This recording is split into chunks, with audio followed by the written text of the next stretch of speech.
Okay. Hey guys, welcome to the next exciting book of Beast Quest. And it's been a while, hasn't it? This is the first review of Beast Quest in the new house. So hopefully it comes out good as the old house did. I'm sure it will. But yeah, we're on Creta, the Winged Terror now. Just finished reading it. So, without further hesitation, like always, in-depth story analysis and my overall thoughts on this epic adventure. So without further hesitation or ado, let's get into this. I actually need to check my notes to make sure I have everything, which I think I just missed out something. So let me just add that real quick. I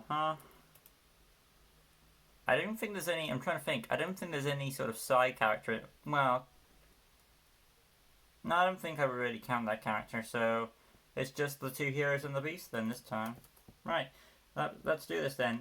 So let's begin. Tom and Taladon were planning on having a fishing trip together, a chance to have some father and son bonding, when suddenly Tom and Taladon woke up to a swarm of insects crawling all around and flying everywhere. After a brief swatting with the swarm, the swarm retreated. Then Eleanor came claiming the swarm was everywhere in Avantia. She left and would await our heroes at the castle. Tom was needed once again. The story doesn't waste any time introducing us to the threat this time. Straight off the bat, as Tom and Taladon plan a fishing trip, they're suddenly attacked by a swarm of bugs and they're in for some crap. So we've got some stuff to take care of. Tom and Taladon made their way to Hugo's castle and saw it was covered in bugs. After entering the spot, they spotted the bugs. They were capable of easily eating through anything, even stone. So as they were observing the castle, they saw that the bugs were capable of going through any sort of substance. So that's interesting. Where I'm at now, Tom and Talon joined Hugo and his forces. Eleanor explained she had heard of these creatures before. She claimed they were a bug species called stabiors. Wait, stabiors. I'm going to pronounce it as stabiors because there's an O in it. So stabiors, but it was only a legend. They were thought to be rid of long ago. Our heroes assumed Malvo was behind this, and then noticed a tower crashing down. Tom and our heroes couldn't do anything but watch the carnage. When the tower fell on, many people were injured, but there was no trace of Captain Hartman, despite our heroes searching everywhere. Anyway, Tom and Taladon came to a conclusion: the golden armor was in danger. But by the time they got there, it was all taken except for the breastplate, which was saved by the Master of Arms. Our heroes assumed Malvo took it once again to weaken their confidence. I'm happy we get a book focused on reclaiming the golden armor, because it's a nice callback to Series 2, one of my favourite series of Beast Quest. I should also mention the Stabiors can create heat, so that's something impressive. Tom and the others paced back and forth, thinking of what to do until our heroes spotted Tom's shield glowing. It was Epos's talon. She needed his help. But before our heroes headed out, Adaro gave them special armor that was made from the Stabior shells. He revealed it didn't cause heat, but it protected against it as well.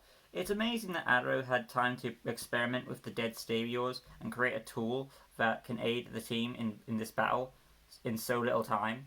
They were now ready for Stonewind, where Epos is. So that's their next destination. Tom and Eleanor had a brief set of travelling, and during this time it was revealed their new armours could also protect them from the heat.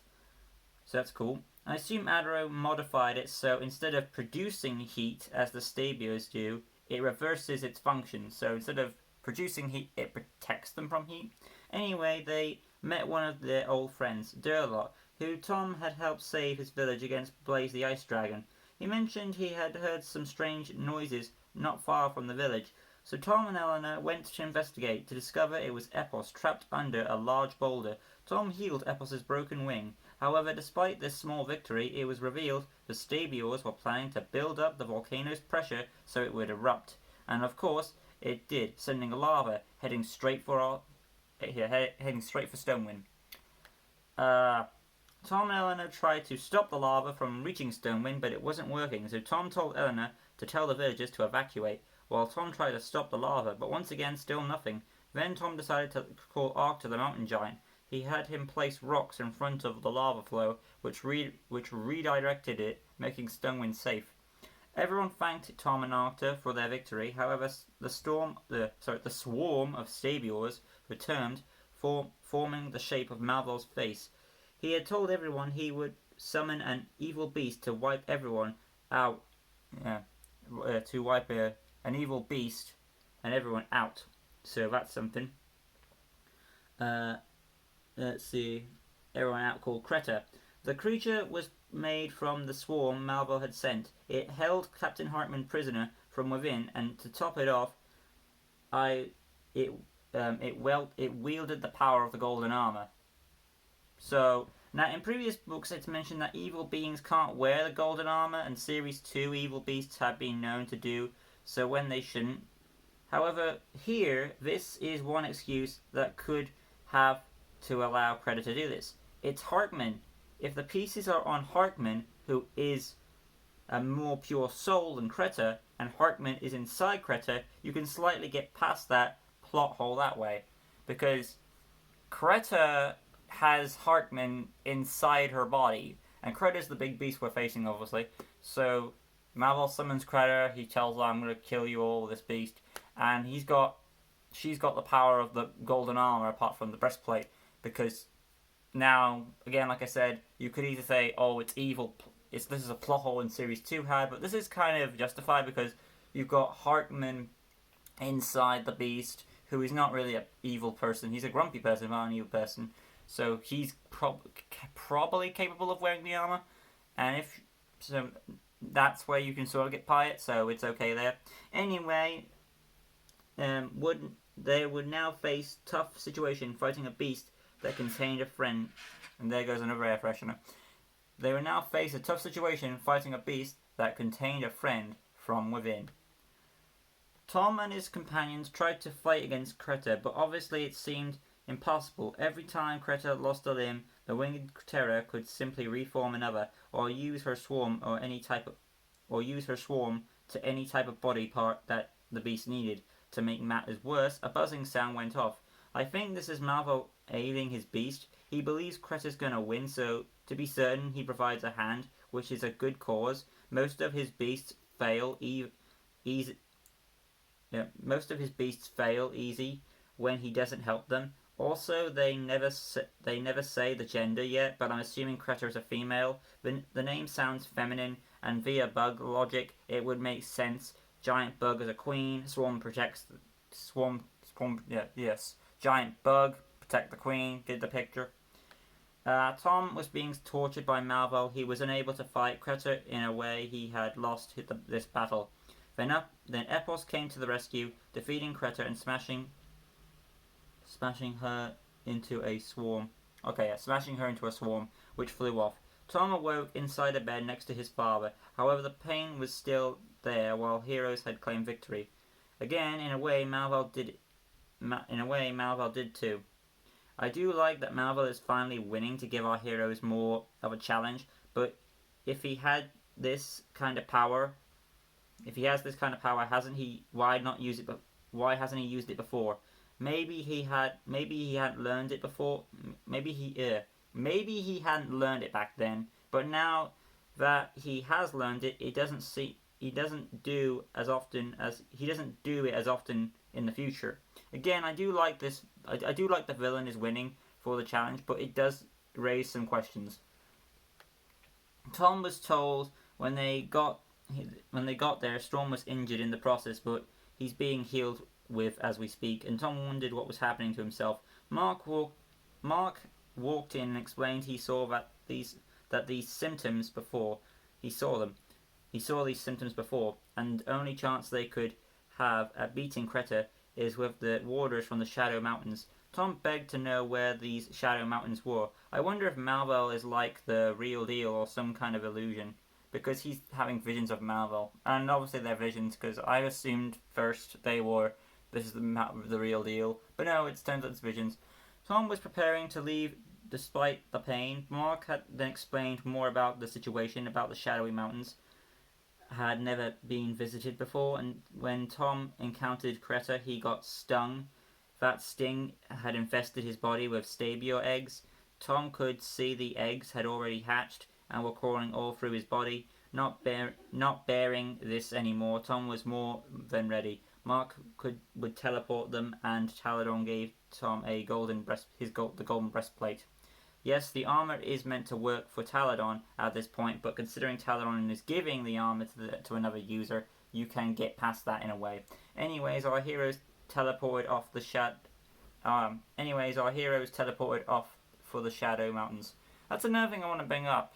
If Creta has the armor and Taladon is alive, shouldn't the armor show allegiance to him unless he gives the piece? I mean, this, again, the golden armor raises several questions throughout the series because they keep changing how it functions. It's weird. But carrying on, Tom and Eleanor were lost in the mist, but soon found each other. Wait, did I miss something? No. Yeah, no, they teleported into the Shadow Mountains, so they're there. Tom and Eleanor were lost in the mist, but soon found each other. Then they found a large waterfall and knew they had to climb. Marvel began taunting Tom, which later came to face Creta facing our hero. However, during the battle they saw that Creta was scared of the water, which gave our heroes the edge they needed. Tom and Eleanor pushed through the hard waters, trying to avoid Creta as they headed for the waterfall. Tom had to go back and rescue Eleanor at a point, but eventually our heroes made it and discovered the waterfall contained diamonds behind it. And as the water soaked Tom's body, he was now fully restored and ready to fight Creta. He tried to trick Creta into coming for Tom's breastplate, but she wasn't that stupid. So instead, Tom coated his sword with the water so he could have an effective weapon against the winged terror. Tom fought Creta with his new empowered blade. It does have an effect on Creta, forcing her to go on the defensive. And after a bit more scuffling, Creta accidentally formed herself, the winged terror, onto Tom's blade.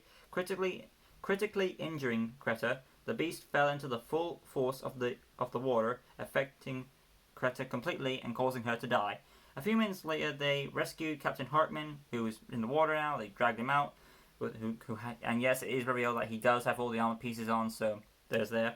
To be fair, it is disappointing because I don't think Creta really uses the power of the golden armor. So if that's the case, that tells me that the armor is loyal to Taladon. But Tom was able to, I guess because he's an heir. But then why did the evil beasts use it? I don't know.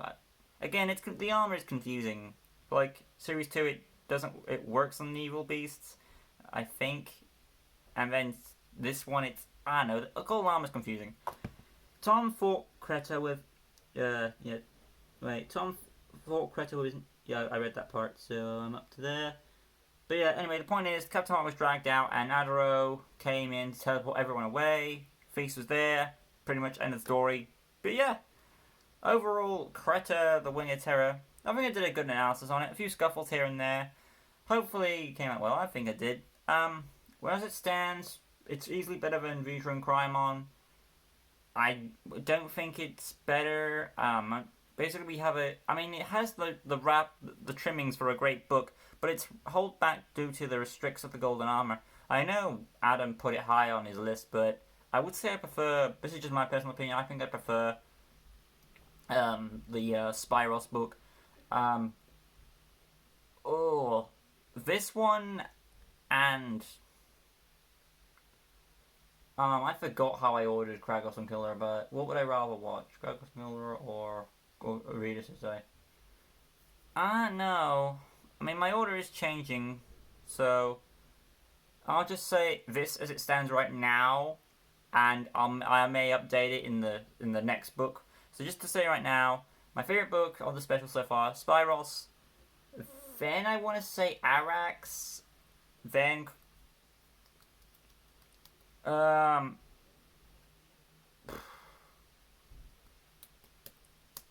gonna say Creta before Kragos and Kildor. Just because we get golden armor stuff, Tom, Malva, a lot of good elements from Series 2, and some plot holes with it, but I still think it's better than Kragos and Kildor, so, yeah. I may redo my order when it comes to Series 6, when it comes to the 6th special, which is more Tax Skeleton Warrior, but that'll be all from me. Hopefully you guys have enjoyed it again. Oh wait, I got to go with the characters. I almost forgot. Like, what was I doing? Like, you forgot the characters, and I'm like, oh no. But yeah, so characters. Tom, main character, of course, he gets the most development.